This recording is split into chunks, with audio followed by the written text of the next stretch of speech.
সালাম সবাইকে, welcome to another video. আর আজকে ভিডিওটাতে আমি একটু ডিফারেন্ট একটা স্টোরি শেয়ার করব। আমি স্টোরিটা বলতে গেলে কিছুদিন আগের স্টোরি, বেশি দিন না, কিন্তু এই চিন্তাটা আমার অনেক আগের থেকে ছিল যে এই বিষয় নিয়ে কথা বলা উচিত বা এই বিষয় নিয়ে কথা বলবো। তো তারই প্রেক্ষিতে আজকে ভাবলাম যে ভিডিওটা বানিয়ে ফেলি এবং আপনাদের মাঝে শেয়ার করি আমার থটটা বা আমি যে চিন্তাটা করি। তো আমি কিছুদিন আগে ইন্ডিয়াতে গিয়েছিলাম। ইন্ডিয়াতে আমি একটা কাজে গিয়েছিলাম, সেটা হচ্ছে আমার ফোনের সমস্যা ছিল। সে ফোনের সমস্যা ঠিক করার জন্য আমি ইন্ডিয়াতে গিয়েছিলাম, সাথে একটু ঘোরাফেরাও করে এসেছি কলকাতা শহরটা। তো আমি যখন ফোন জমা দিতে গিয়েছিলাম OnePlus-এর শোরুমে, তো ওই টাইমেই একটা আঙ্কেলের সাথে আমার কথা হয়। তো যেহেতু আমি ইন্ডিয়ান অ্যাকসেন্টে কথা বলতে পারতাম, তো তার প্রেক্ষিতে আঙ্কেল আমাকে চিনতে পারেনি যে আমি কোন জায়গাকার বা কোন এলাকা থেকে এসেছি। উনি ওনার মতো করে কথা বলা শুরু করেছিল। তো আমি যখন আরও কথা বলতে বলতে পরে যখন বললাম যে আমি বাংলাদেশ থেকে এসেছি, তো উনি একটু শকড হলো। শকড হওয়া স্বাভাবিক, কারণ উনি পার্সোনালি আমাকে চেনে না, ফার্স্ট কথা। সেকেন্ড কথা, আমি ওনাদের মতো করে ওনাদের অ্যাকসেন্টে কথা বলছিলাম, মানে ইন্ডিয়ান অ্যাকসেন্টে বা ওয়েস্ট বেঙ্গলে যেভাবে কথা বলে। তো ওনার ছেলে ছিল সাথে, ওনারও ফোনের সমস্যার জন্য ওখানে আসছিল। তো অনেকক্ষণ কথা বলার পর উনি জানতে পারলাম যে ওনার ছেলেও গ্র্যাজুয়েশন কমপ্লিট করেছে এবং আমার সাথেই, মানে আমার একসাথেই গ্র্যাজুয়েশন কমপ্লিট করেছি। তো কথা বলতে বলতে অনেক কথাই হলো। আমার ব্যাকগ্রাউন্ড সম্পর্কে, ইঞ্জিনিয়ারিং ব্যাকগ্রাউন্ড সম্পর্কে তাদেরকে ডিটেলসে বললাম, আমাদের কীভাবে পড়ানো হয় সব কিছু জিজ্ঞেস করলো উনি। আর উনি খুব অমায়িক একটা মানুষ ছিল আর খুব ইজিলি আমার সাথে মিশে গেছিলো। আর আমি মানুষের সাথে মিশতে পছন্দ করি। তো আমি গল্প করতে করতে আমি অনেক কিছু শেয়ার করেছিলাম। উনিও ওনার ছেলের সাথেও গল্প করেছি অনেকক্ষণ। ওনার ছেলে ইসিতে পড়তো। তো উনি যখন আমাকে একটা কথা বললো, সেটা হচ্ছে আমি আমি যে জব করছি বা জবে ঢুকেছি কিনা বা কিসের কী প্ল্যান করতেছি, এটা সম্পর্কে আমাকে ডিটেলস জানতে চাইলো বা আমার বাংলাদেশের প্রসেসটা সম্পর্কে জানতে চাইলো।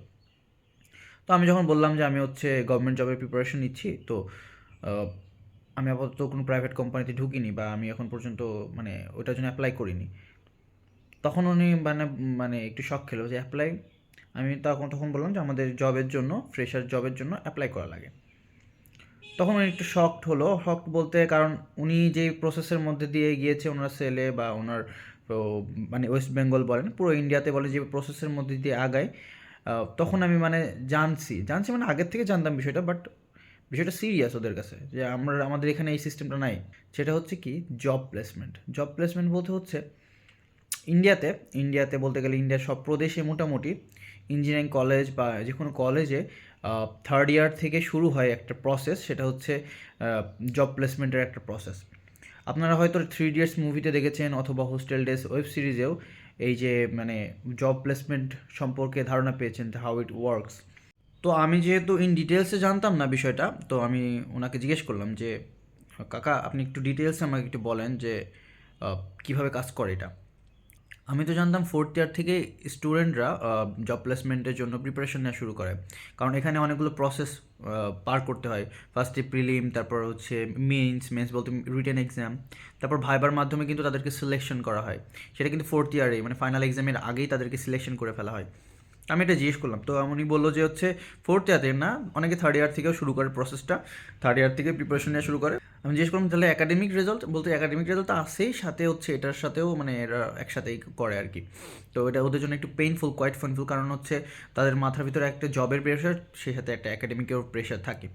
তারপর আমাকে জিজ্ঞেস করলো যে মানে তোমাদের ওদিকে হয় না, মানে উনি আমাকে জিজ্ঞেস করলো তোমাদের, না আমাদের এদিকে এরকম কোনো কিছু হয় না। আমরা গ্র্যাজুয়েশনের পর আমরা সিভি ড্রপ করি বিভিন্ন কোম্পানিতে, ফ্রেশার যদি তারা নেয় তখন কিন্তু আমাদেরকে কল করে বা আমাদেরকে নেক্সট প্রসেস সম্পর্কে আইডিয়া দেয় বা নেক্সট প্রসেস সম্পর্কে জানায়। তো তোমাদের এখানে জব প্লেসমেন্ট হয় না?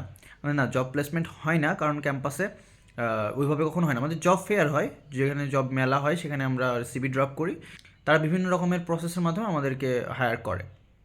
তো উনি একটু শক খেলো বিষয়টা শোনার পরে। তারপর আমি ওনাকে জিজ্ঞেস করলাম যে আপনাদের এটা কীভাবে প্রসেসটা হয়। তো উনি আমাকে ডিটেলসে বললো যে প্রথমত যারা থার্ড ইয়ার থেকে শুরু করে তাদের জন্য একটু বেটার হয়। অনেকেই পড়ালেখার দিকে অমনোযোগী থাকে, তাদের জন্য একটু কোয়াইট টাফ হয়। তো ওনার ছেলে প্লেসমেন্টে টিকতে পারেনি। প্লেসমেন্টে অফারটা এমন হয় যে ফার্স্টে প্রিলিমস দেয়, প্রিলিমসে কিছু কিছু স্টুডেন্টকে সিলেক্ট করা হয়, তার মধ্যে থেকে রিটেন হয় মিনস যেটা, তারপরে ওখান থেকে ভাইভা করা হয়। তো একটা প্রসেসের মধ্যে যাওয়ার পর যারা একটু ভালো করে আর যাদের একাডেমিক রেজাল্টও ভালো থাকে, তাদেরকে একটা ভালো অ্যামাউন্টের পার অ্যানামে ওদেরকে প্যাকেজ আকারে দেওয়া হয়। যেমন অনেকে আমরা মানে দেখি যে আইআইটি থেকে 70 লাখ পার অ্যানাম, তারপরে 1 crore পার অ্যানাম, তারপর 60 lakhs per annum এরকম দেখেছি, আবার অনেকেরও দেখেছি হচ্ছে 1.2 lakhs per annum, হ্যাঁ, তো এরকমও আছে। তো এইরকম একটা প্যাকেজ আকারে কিন্তু ওদের হচ্ছে 4th ইয়ারের পাশ করার আগে কিন্তু একটা জব লেটার পেয়ে যায় তারা। তার মানে কি, তারা পাশ করার পরপরই সেই কোম্পানিতে জয়েন করতে পারবে। বাট বাংলাদেশে কিন্তু এরকম কোনো সিস্টেম নাই। বাংলাদেশে এরকম কোনো সিস্টেম নাই, প্লাস হচ্ছে বাংলাদেশে এরকম জব প্লেসমেন্ট প্লাস হচ্ছে জবের কোনো অপরচুনিটিও নাই। যে জিনিসটা আমার কাছে মনে হয় ইমপ্রুভ করা উচিত বাংলাদেশে কোম্পানিগুলোকে বা বাংলাদেশি প্রাইভেট সেক্টরগুলোকে। কারণ ফ্রেশাররা কোথায় জব করবে? আমরা ফ্রেশারদের জন্য অনেক সময় আমরা বলি যে হচ্ছে এক্সপিরিয়েন্স লাগবে, 2 years experience, 3 years experience, 5 year experience. আরে ভাই, আমাদের জব না দিলে এক্সপিরিয়েন্স আমি কোথা থেকে গ্যাদার করবো? আমাদেরকে তো নিতে হবে, নেওয়ার পরে না হয় তুমি এক্সপিরিয়েন্সের কথা বলো। সবাই যদি এক্সপিরিয়েন্স চায় তাহলে আমাকে এক্সপিরিয়েন্সটা দিবে কে? ইন্ডিয়াতে যেটা হয়, ফ্রেশারদের জন্য বিশাল একটা অপরচুনিটি থাকে, আর যারা যে খুবই হার্ড ওয়ার্কিং আর এরা হচ্ছে দেখে যে হচ্ছে শুধুমাত্র একাডেমিক রেজাল্ট না, স্কিলস, তারপর ডেভেলপমেন্ট, তার প্রেজেন্টেশন স্কিলস সব কিছু কিন্তু তারা মানে একটা প্রসেসের মধ্যে দিয়েই তারপরে কিন্তু তারা হচ্ছে সিলেকশন করে। তো আমি রিসেন্ট সিভিল ইঞ্জিনিয়ারিং ডিপার্টমেন্ট থেকে গ্র্যাজুয়েশন কমপ্লিট করেছি। তো আমার কথা হচ্ছে, আমি আমার ভার্সিটি লাইফে এরকম এক্সপিরিয়েন্স করিনি যে যে এইরকম জব প্লেসমেন্ট বলেন বা জব অফার লেটার বলেন, যেগুলো আর কি মানে ইন্ডিয়াতে যেটা হচ্ছে বা হয় সেটা সম্পর্কে আমার কোনো আইডিয়া ওইভাবে ছিল না। হয়তো আমরা ওয়েব সিরিজ বা আদার্স নিউজ থেকে জানতে পেরেছি যে এরকম জব প্লেসমেন্টের সিস্টেম আছে। বাংলাদেশে কিন্তু এটা হওয়া উচিত আমার কাছে মনে হয়। প্রাইভেট সেক্টরগুলো বলেন বা প্রাইভেট কোম্পানিগুলো যেগুলো আছে, সেগুলোর কিন্তু এইগুলোর উপরে আসা উচিত বা এগুলোর উপর মানে ধারণা দেওয়া উচিত। কারণ সবাই যদি এক্সপিরিয়েন্স চায়, দিন শেষে আমরা কিন্তু যারা ফ্রেশার আছি তারা কিন্তু এক্সপিরিয়েন্স গ্যাদারই করতে পারবো না। আর ভালো একটা এখন যে অবস্থা দেশের, একটা অ্যামাউন্টও আমাদেরকে কিন্তু অফার করে না। আমি কিছুদিন আগে আমার একটা ফ্রেন্ডকে জিজ্ঞেস করেছিলাম যে হচ্ছে অ্যাপ্লাই করছিস? তো বললো হ্যাঁ অ্যাপ্লাই করেছি, বাট তাদের হচ্ছে অ্যামাউন্টটা খুবই কম ছিল। একটা রেপুটেড ইউনিভার্সিটি স্টুডেন্টকে যদি অফার করে 18K পার মান্থ, মানে বাংলাদেশ থেকে 18,000 টাকা, এটা অনেক কম আমার কাছে মনে হয়। আবার এই বিষয়টা নিয়ে অনেকে বলতে পারে যে ফ্রেশারকে তোমার জব দিয়েছে এটাই তো অনেক। কিন্তু এখনকার যে অবস্থা, এখনকার যেই সিচুয়েশন, বাংলাদেশ বলে না, ওয়ার্ল্ডের যে কোনো জায়গায় দ্রব্যমূল্যের যে এরকম ঊর্ধ্বগতি, আমার মনে হয় যে জব অপরচুনিটি বাড়ানো উচিত, প্লাস হচ্ছে জবের যেই স্যালারিটা এটাও বাড়ানো উচিত। আরেকটা হচ্ছে আমার মনে হয় বিভিন্ন কোম্পানির ভার্সিটির যে প্লেসমেন্ট সিস্টেমটা আছে এটা বাংলাদেশে কিন্তু চালু করা উচিত। কারণ তাহলে হবে কি, আস্তে আস্তে যারা স্টুডেন্ট আছে তারা কর্মক্ষম হবে, প্লাস স্কিলফুল হবে, প্লাস হচ্ছে জব অপরচুনিটি পাবে।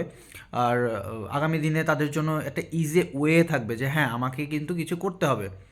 কারণ একটা টাইম পর আমরা কিন্তু গ্রাজুয়েশন কমপ্লিট করে ফেলি, তারপরে কিন্তু সবাই হাই হুতাশ করি যে আমরা কি নেক্সট লেভেলে কী করব। কিন্তু সামনে যদি আমাদের একটা জব অপরচুনিটি থাকে, জব প্লেসমেন্টের সিস্টেম থাকে, তাহলে কিন্তু আমরা একটা ওয়ে অফ লার্নিংয়ের মধ্যে দিয়ে যেতে পারবো যে হ্যাঁ আমাকে ওইটা করতে হবে বা আমাকে ওইটা পেতে হবে, ওইটা পাওয়ার জন্য যতটুকু কষ্ট করার সেটা আমাকে করতে হবে। তো এই সিস্টেমটা যদি না থাকে তাহলে আমরা কিন্তু মানে করতে পারবো না কিছু। আমার কাছে মনে হচ্ছে যে ইন্ডিয়ার যে সিস্টেমটা জব প্লেসমেন্ট, এটা একটা রিওয়ার্ড সিস্টেম। রিওয়ার্ড মানে কি, তুমি একাডেমিক রেজাল্ট করতে চাই, বাট এটা তোমার জন্য একটা রিওয়ার্ড। তুমি যদি এটাতেও প্লেস করতে পারো তাহলে তুমি ইজিলি একটা মানে রিওয়ার্ড পাবা। একটা টাইম পর গ্র্যাজুয়েশন শেষ করার পর তুমি হচ্ছে কিন্তু জবের মাধ্যমে কিন্তু ভালো একটা ইনকাম করতে পারবা, আর্নিং একটা সোর্স তোমার থাকবে। তো এই জিনিসটা অনেক ইম্পর্টেন্ট বলে আমার মনে হয়, যার জন্য আপনার সাথে শেয়ার করলাম। আমাদের দেশে কিন্তু এটা চালু করা উচিত এবং প্রাইভেট সেক্টরগুলোকে এগিয়ে আসা উচিত এই জিনিসগুলোতে। আর হ্যাঁ, বেশি বেশি এনকারেজ করা উচিত কোম্পানিগুলোকে। হ্যাঁ, প্রথমে ফ্রেশাররা হয়তো থিওরিটিক্যাল নলেজের সাথে বেশি সামঞ্জস্যপূর্ণ, প্র্যাকটিক্যাল নলেজ তাদের খুব কম থাকে। তাদের জন্য আমার মনে হয় যদি 1 মাস 2 মাস গ্রুমিং করা যায়, এটা তাদের কোম্পানির জন্য কোনো একটা লস হবে বলে আমার মনে হয় না। আর একটা ইঞ্জিনিয়ারিং স্টুডেন্ট বলেন বা একটা ভালো একটা টেকনিক্যাল সাবজেক্ট থেকে পড়া একটা স্টুডেন্ট খুব দ্রুত কিন্তু আপনার এটা বিষয়কে লার্ন করতে পারবে। আমার কাছে এটা মনে হয়। বাংলাদেশের কিন্তু প্রাইভেট সেক্টরগুলো আস্তে আস্তে উইক হয়ে যাচ্ছে। আস্তে আস্তে এই জিনিসটাকে যদি বাড়ানো যায় বা ফ্রেশারদেরকে একটু জব অপরচুনিটি দেওয়া যায়, তাহলে কিন্তু আস্তে আস্তে কিন্তু মানে আরও গ্রুমিং করা যাবে। আমার কাছে মনে হয় যে প্রত্যেকটা কোম্পানির ফ্রেশার নেওয়া উচিত এবং তাদেরকে গ্রুমিং টাইমে একটা অ্যামাউন্ট দিল, সেটা তো ম্যাটার করে না। সাপোজ 6 মান্থে একটা স্যালারি দিল, তারপর যদি সে ওয়ে অফ পারফরমেন্স ভালো করে তখন তার স্যালারিটা বাড়িয়ে দিল। কিন্তু তাকে শেখানোর জন্য একটা অ্যাটলিস্ট মানে একটা প্ল্যাটফর্ম দেওয়া উচিত সবার, সব কোম্পানির। আমার কাছে মনে হয় এটা, এই জিনিসটা যদি ভালোভাবে এগিয়ে আনা যায়, বাংলাদেশের জব সেক্টর অনেক এগিয়ে যাবে, সেই সাথে পাবলিক কোম্পানি বা প্রাইভেট কোম্পানিগুলো অনেক বেশি এগিয়ে যাবে। তো আজকে ভিডিওটা এই পর্যন্তই, দেখা হচ্ছে পরের ভিডিওতে। ততদিন পর্যন্ত ভালো থাকুন, সুস্থ থাকুন, টেক কেয়ার অ্যান্ড আসসালামু আলাইকুম।